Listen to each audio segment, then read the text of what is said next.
Hello dear students, welcome in my YouTube channel. I Sandeep Rawat. Now today we will do exercise 4.4 class 12th NCERT, right? Now question number 1 is write the minors and cofactors of the elements of following determinants.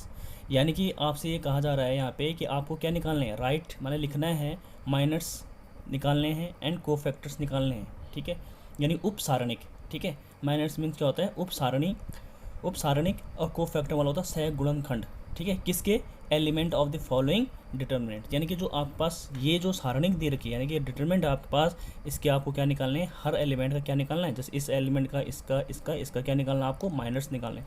तो आपको पता है बच्चों कि minor का मतलब हमने कल सीखा था, यहाँ पे कल ही एक वीडियो मैंने अपलोड की थी इसके इंट्रोडक्शन की, उसको डिनोट करते हैं माइनर को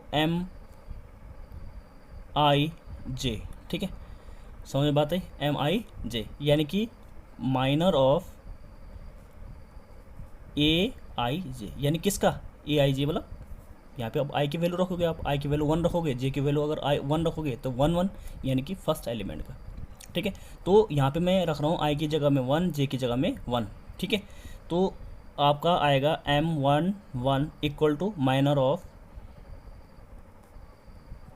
A11, यानी कि A11 कौन सा है, ये है, ठीक है। अब इसका मतलब क्या होता है, आई और जे का मतलब क्या होता है, आई और जे का मतलब ये है कि आपको ith row and jth column delete करना है, लीव करना है, छोड़ना है, और जो बचा एलिमेंट होगा या जो बची डिटरमिनेंट होगी आपकी वो आपको लिखना है, वही आपका क्या कहलाएगा, माइनर कहलाएगा। जैसे चलते हैं देखते हैं, जैसे 1 1 है तो इसका मतलब 1 का मतलब क्या हुआ, मैंने कहा जैसे आई जे का मतलब होता है ith row and jth column, तो यहाँ पे क्या होगा, फर्स्ट रो, क्योंकि 1 1 है तो first row and first column को छोड़ना है, लीव करना है या डिलीट करना है, हटाना है, तो फर्स्ट रो यानी कि आपके पास फर्स्ट रो ये होगी, ध्यान दीजिएगा, फर्स्ट रो ये डिलीट कर दिया मैंने, एंड फर्स्ट कॉलम ये डिलीट कर लिया, तो बचेगा क्या, 3। तो इसका मतलब क्या हो जाएगा, M11 क्या होगा बच्चों, आपका 3 होगा इसका माइनर, राइट। ऐसे ही आप M12 निकालोगे, M12 मतलब होता है कि माइनर ऑफ A12, तो A12 में डायरेक्टली लिखता हूँ, A12 मतलब होता है first row and second column, यहाँ पे अभी फर्स्ट रो यानी कि first row and second column ये है, फर्स्ट कॉलम ये है, सेकंड कॉलम को डिलीट करना है, तो first row and second column को डिलीट करोगे तो क्या बचेगा आपके पास, 0, ये वाला एलिमेंट बचेगा, तो ये आपका M12 आया, क्लियर है। अब आपके पास बचता है बच्चों M21, देखो आपने इसका निकाल दिया, इसका निकाल दिया, अब किसका निकालोगे आप, इस वाले का, तो ये क्या है आपका, क्या होगा, second row and first column, second row है ना एंड फर्स्ट कॉलम, तो इसका निकालना आपने, इसका मतलब सेकंड रो को डिलीट करना पड़ेगा, सेकंड रो को आप डिलीट करोगे तो सेकंड रो ही डिलीट हो गई, ठीक है, एंड फर्स्ट कॉलम को डिलीट करोगे तो ये फर्स्ट कॉलम डिलीट हुआ, तो बचेगा क्या, -4।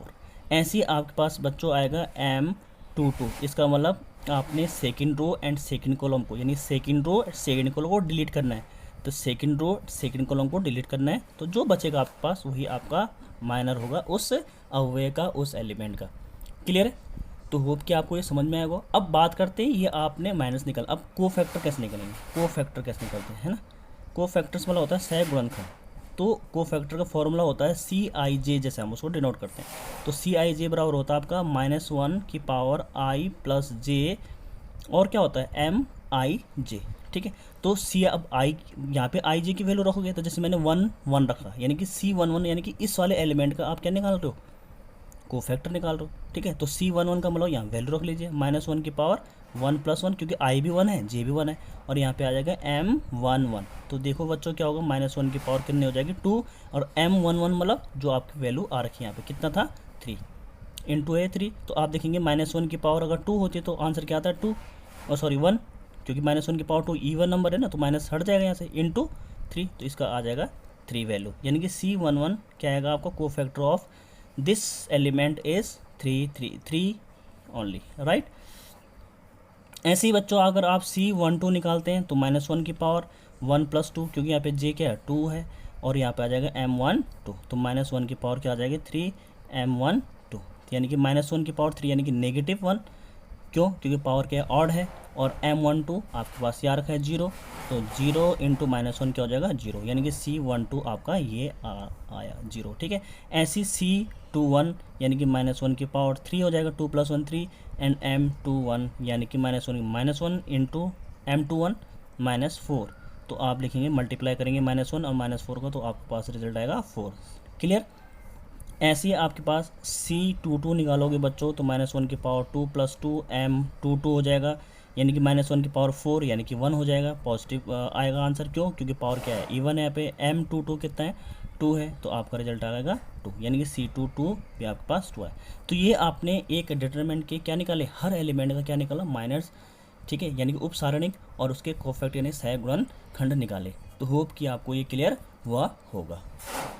चलिए बढ़ते हैं क्वेश्चन नंबर 2 की ओर। आपका एक डिटरमिनेंट है बच्चों यहाँ पे 1 0 0 0 1 2 एंड थर्ड रो है इसकी 0 0 1।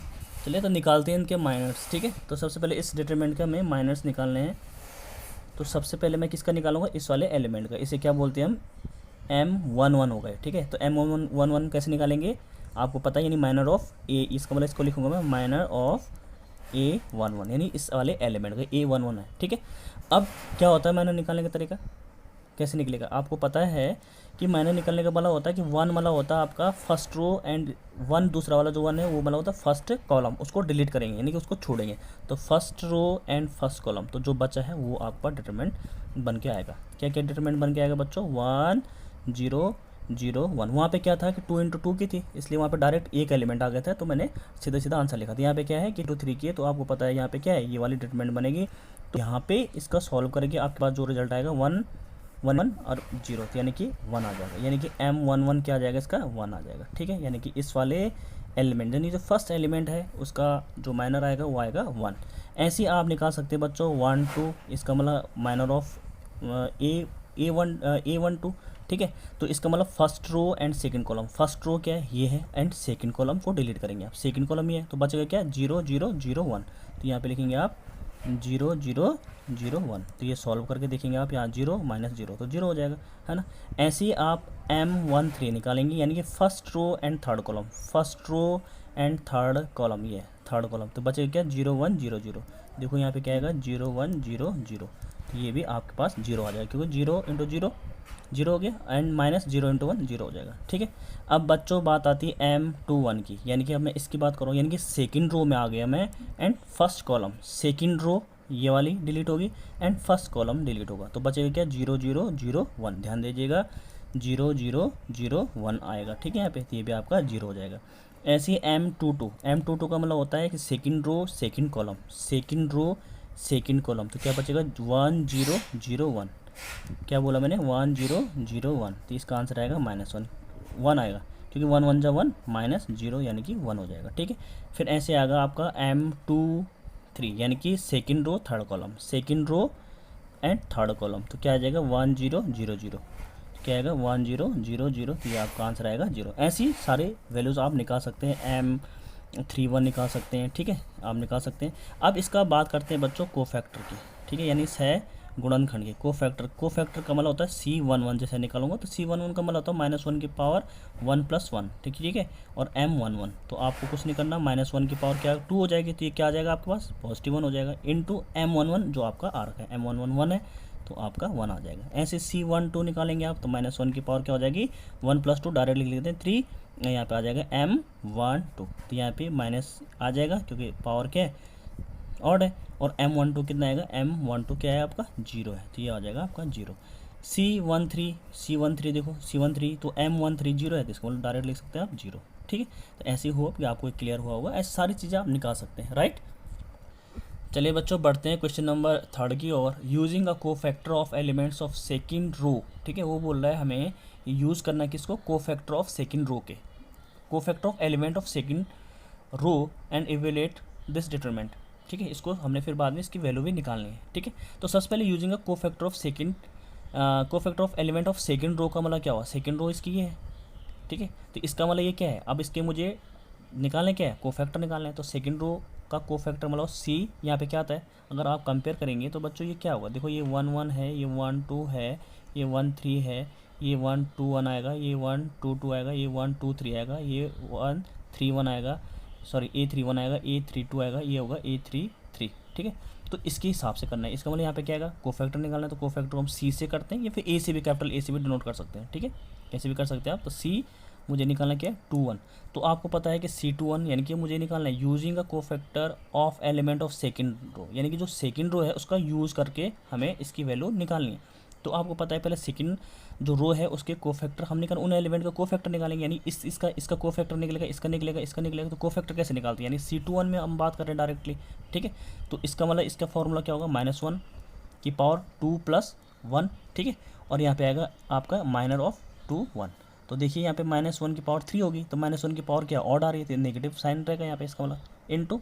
अब 2 1 क्या है, यानी कि माइनर क्या होता है 2 1 का, यानी कि सेकंड रो को डिलीट किया और फर्स्ट कॉलम को, तो इसको डिलीट तो पहले ही करना है क्योंकि हम इसमें वर्क कर रहे हैं अभी 2 second row and first column, तो इसको डिलीट किया तो बचेगा क्या, यहाँ बचेगा 3 8 2 3। तो इसको सॉल्व करना है, इसका मल्टीप्लाई है, तो ये हो जाएगा -1 × 3 3 जा 9 -18 8 2 जा 16 हो जाएगा। तो इसमें घटाएंगे आप तो -1 × 16 में से 9 गया तो कितना हो जाएगा आपका, कितना बचेगा 7, तो ये हो जाएगा आपका -7। तो ये क्या होगा, माइनस का प्लस हो जाएगा, तो ये हो जाएगा आपका 7। तो आप देखेंगे यहाँ पे C21 आएगा आपका 7, है ना।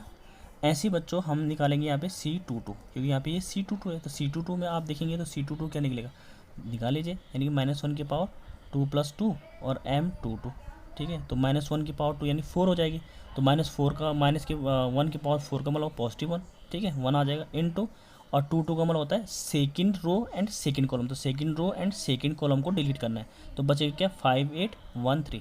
तो यहाँ पे लिख दूंगा मैं 5813 और इसको सॉल्व कर लीजिए, तो ये बच जाएगा आपका 5 3 जा 15 -8, तो ये क्या होगा आपका 7, यानी कि C22 आपका क्या आएगा बच्चों 7 आएगा, ठीक है। ऐसे आपको इसका निकालना है C23 निकालना है, यानी कि -1 की पावर क्या हो जाएगा 2 + 3 कितना हो जाएगा 5, और यहाँ पे आ जाएगा M23, यानी कि माइनस की पावर और नंबर है तो नेगेटिव साइन बना रहेगा यहाँ पे, और 2 3 का मतलब होता है second row and third column, second row and third column delete हो जाएगा, तो बचेगा क्या 5 3 5, देखो 5 3 1 2, क्लियर 1 2। तो इसका मल्टीप्लाई यहाँ, इसका मल्टीप्लाई यहाँ देख लीजिए आप, तो यहाँ हो जाएगा 5 2 10 -3, यानी कि हो जाएगा -7। तो आपने देखा कि C23 भी आपके पास -7 आ गया। अब इसको हमने बोल रहा है कि सॉल्व कर को इसकी वैल्यू निकालिए तो इसका मतलब डेल है, क्योंकि डेल्टा बराबर है, तो इसकी जो हमें जिसके अकॉर्डिंग निकालना है, यानी कि हमें निकालना क्या है, कोफैक्टर किसके निकालने थे, सेकंड रो के, यानी सेकंड रो के, तो उसका जो फॉर्मूला बनेगा बच्चों वो होगा आपका, जो कि यहाँ पे क्या C21 है, तो इसका मल्टीप्लाई किसका, इस एलिमेंट के साथ होगा, यानी कि इसका फॉर्मूला याद रखेंगे आप, जिसकी अलोंग कर रहा हो, यानी A21 फिर आएगा C21 प्लस A22 फिर आएगा C22 फिर आएगा A23 फिर आएगा C23, ठीक है, ये होता है, याद रखना। अगर दूसरी रो के हिसाब से बोलता तो यहाँ पे कुछ और आता है, ठीक है, समझ बात है, क्योंकि हम इसी में तो निकाल रहे हैं ये वाला, तो इसकी ये एलिमेंट किसके साथ मल्टीप्लाई होंगे, इनके, और उनमें बीच में हमने ऐड करना। देखो यहाँ पे सारी वैल्यू अवेलेबल है। C21 कितना है, A21 कितना है, A21 कितना है आपका 2 है, 2 × C21 कितना है, अभी आपके पास आया 7, प्लस A22 कितना है 0 × C22 कितना है, देखो 7, प्लस A23 कितना है, A23 1 × C23 कितना है, देखो C23 भी आया आपका -7। तो आप देखेंगे यहाँ पे 7 2 जब 14, ये तो 0 हो गया, ये हो गया -7, तो 14 में से 7 14 - 7, यानी 14 में से 7 गया तो आपका आंसर आ जाएगा 7, क्लियर है। तो होप कि आपको ये क्लियर हुआ होगा।